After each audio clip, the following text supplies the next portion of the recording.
오늘의 사연을 시작합니다. 안녕하세요. 저는 여의도에서 금융권 회사를 다니고 있는 30대 후반 남자입니다. 오늘 아침에 아내와 밥을 먹다가 불현듯이 옛날 첫사랑 생각이 나서 글을 쓰게 되었습니다. 22살에 군대 가기 전에 휴학 중이었습니다.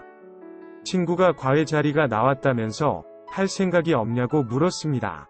재수를 해서 대학을 갔던 저라 군대 가려면 약 1년 정도 남았지만 재수에 대한 보상 겸 놀고 싶은 생각에 일찍 휴학을 하였습니다. 하지만 놀려면 돈이 필요했고 집에서 놀기만 하면서 용돈을 받기 눈치가 보였기에 과외를 하게 되었습니다. 여고생 2명을 동시에 하는 그룹 과외였는데 유독 한 여고생에 예쁘게 생겼고 자꾸 눈에 들어왔지만 돈을 버는 비즈니스이고 미성년자라는 것을 잊지 말라고 다짐하면서 열심히 과외만 하였습니다. 몇 개월 동안 과외를 하면서 여고생들의 점수도 오르고 등급도 오르니 나름 성취감도 들고 즐거웠습니다. 가끔씩 간식도 사주고 시험이 끝나면 다같이 영화도 보려 다녔습니다. 군대 가기 전 마지막 전국 모의고사 점수가 둘 다 1등급이 나왔습니다.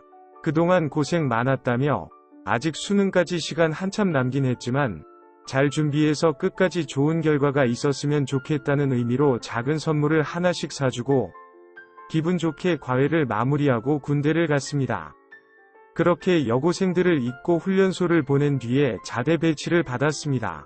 자대에 적응하면서 나름 바쁜 군 생활을 하고 있는데 자대에 온 지 일주일 정도 지났을 때부터 예쁘다고 생각이 들었던 여고생으로부터 매일 편지가 왔습니다. 간단한 안부 인사부터 그날 하루 공부한 이야기, 친구들과 있었던 이야기 등을 적어서 보내주었습니다. 처음에는 저도 오는 대로 답장을 해주었지만 막내였던 제가 매일 편지를 쓰기에는 조금 눈치가 보였고 일주일 한 번 정도 답장을 해주었습니다. 그러던 어느 날 수능이 끝났다면서 다음 주에 면회를 오겠다고 적혀 있었습니다. 그전부터 혹시 나에게 마음이 있는 건 아닌가 생각은 들었지만 나이 차이도 있고 비록 동네 과외였지만 학생과 선생으로 만난 사이라서 아닐 거라고 생각했습니다. 그런데 첫 면회 이후로 2주에 한 번씩 면회를 오는 것이었습니다. 저희 부모님도 부대가 강원도 오지라서 거리도 멀고 오는 길이 안 좋다며 자차로도 잘 안 오시는데 2주마다 대중교통을 타고 오는 그녀를 보면서 다시 한번 혹시 나에게 특별한 마음을 있는 건 아닌가라는 생각이 들었습니다.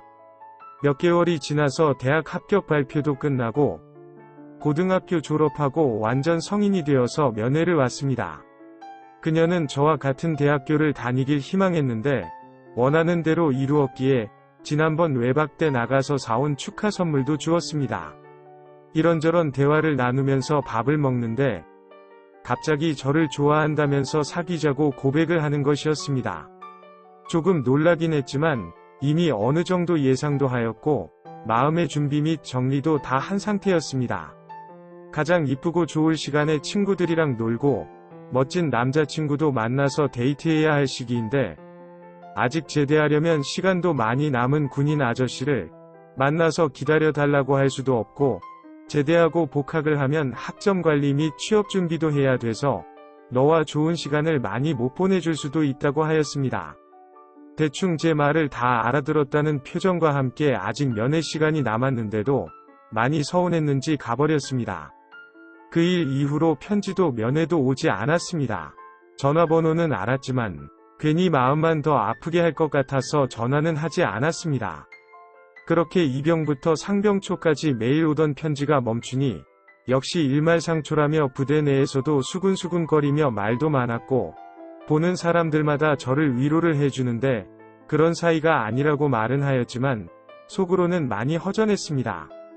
하지만 제가 거절한 것이기에 어쩔 수 없는 것이었고 훈련도 받고 정신없는 일과를 보내다 보니 잊고 잘 지내고 있었습니다. 상병이 돼서 휴가를 나오니 놀자는 친구도 없고 부모님들도 좋아하시지만 처음처럼 하루 종일 같이 있지도 않으시니 혼자서 집에서 빈둥거리거나 영화 보려 다녀오는 것이 전부였습니다. 그날도 집에서만 있기에는 시간이 너무 아까운 것 같아서 대학교로 갔습니다. 혹시라도 시간 되는 친구들이라도 있으면 같이 놀까 싶어서 학교에 갔지만 다들 바쁘거나 선약이 있었고 혼자서 캠퍼스를 걷다가 벤치에 앉아 있었습니다. 그런데 갑자기 모르는 여자가 저에게 오더니 혹시 휴가를 나왔냐고 물어보는 것이었습니다. 휴가 나온 것은 맞는데 혹시 누구시냐고 물었습니다. 머리에 염색도 하고 화장도 하고 세련된 옷과 액세서리까지 하니 예전 보던 여고생의 모습은 하나도 없고 여대생이 된 그녀였습니다. 오랜만에 봤는데 너무 예뻐져서 못 알아보겠다고 하였습니다. 1시간짜리 교양 수업 하나만 들으면 끝나는데 기다려줄 수 있냐고 묻길래 할 것도 없고 만날 사람도 없기에 알았다고 하였습니다. 학교 근처에서 같이 저녁을 먹으며 이런저런 이야기를 나누었는데 갑자기 그녀가 만나는 사람은 있냐고 묻는 것이었습니다. 요즘 군인 만나는 사람이 어디 있냐면서 너한테 편지와 면회가 끝난 다음부터 너와 헤어진 줄 알고 주변에서 볼 때마다 위로해 주었다면서 웃기다는 듯이 이야기를 하였는데 그게 웃긴 일이냐며 정색을 하는 것이었습니다. 그녀는 아직까지도 마음이 힘들다면서 제가 이렇게 쉽게 웃긴 일로만 생각할 줄 몰랐다면서 서운하다고 하였습니다. 그런 의미로 한 말이 아닌데 오해가 생긴 것 같아서 한참을 설명하였지만 막무가내로 우는 그녀를 어찌할 바를 몰라서 술김에 안아주었습니다. 그리고 절대 웃긴 일도 아니고 처음 봤을 때부터 예쁘고 말도 참 잘해서 관심이 있었지만 아직 고등학생이고 곧 군대 갈 입장이라서 표현하지 않은 것뿐이라고 하였습니다. 그리고 싫어서 고백을 거절한 것이 아니라 정말로 널 위해서 그런 거라고 하였습니다. 한참을 더 울고 한참을 더 달래주고 한참을 더 안아주다 보니 어느 순간 사귀고 있었고 6년 동안 싸우고 화해하고 웃고 울다 보니 그녀가 제 아내이자 두 아이의 엄마가 되었습니다. 지금은 그때 제정신이 아니었다면서 거절당했을 때 인생의 마지막 기회를 놓쳤다면서 저에게 이미 이렇게 될 줄 알고 다 계산해서 휴가 때 캠퍼스에 일부러 온 거 아니냐며 농담을 하지만 지금도 서로 엄청 사랑하고 의지하면서 잘 살고 있습니다. 곧 태어나는 셋째까지 5 식구가 끝까지 행복했으면 하는 마음을 마지막으로 이만 글을 마치겠습니다. 오늘의 사연은 여기까지입니다. 구독과 좋아요, 알림 설정 부탁드립니다. 긴 글을 읽어주셔서 감사합니다.